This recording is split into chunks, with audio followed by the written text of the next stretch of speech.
السلام علیکم ورحمۃ اللہ وبرکاتہ۔ بسم اللہ الرحمن الرحیم۔ آج ہم جس عنوان پر بات کرنے لگے ہیں وہ یہ ہے کہ دل کی سختی کا علاج کیسے کیا جائے۔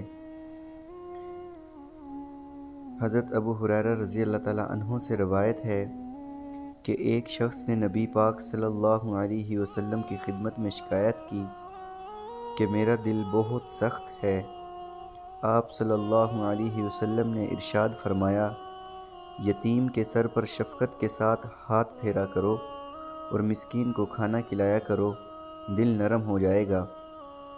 اس حدیث سے مفہوم ہوتا ہے کہ ایک شخص نے نبی پاک صلی اللہ علیہ وسلم سے اپنے دل کی سختی کی شکایت کی کہ میرا دل بہت سخت ہے، اس میں الفت و رحمت کے جذبات نہیں ابھرتے۔ آپ صلی اللہ علیہ وسلم نے اس شخص کے دل کی سختی دور کرنے اور دل کو نرم کرنے کے لیے دو چیزوں کی تعلیم دی۔ نمبر 1 یہ یتیم کے سر پر شفقت کے ساتھ ہاتھ پھیرنا اور دوسرا مسکین کو کھانا کھلانا۔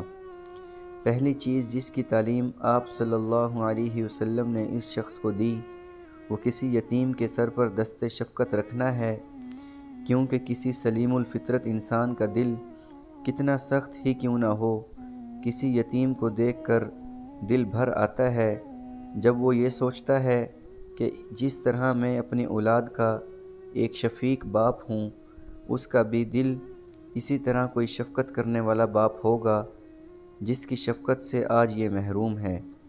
اور اگر اس نیت سے وہ کسی یتیم کے ساتھ رحم و کرم کا برتاؤ کرنے لگتا ہے تو قدرت آہستہ آہستہ اس کی دل کی سختی کو نرمی سے بدل دیتی ہے۔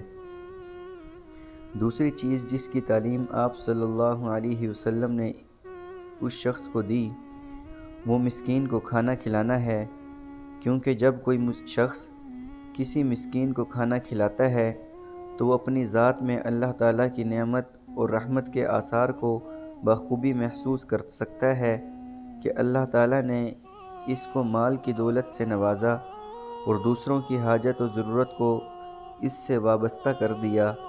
یوں اس کے دل میں نرمی کے جذبات ابھر آتے ہیں اور سختی کی سیاہی دل سے اترنے لگتی ہے۔ اسلام نے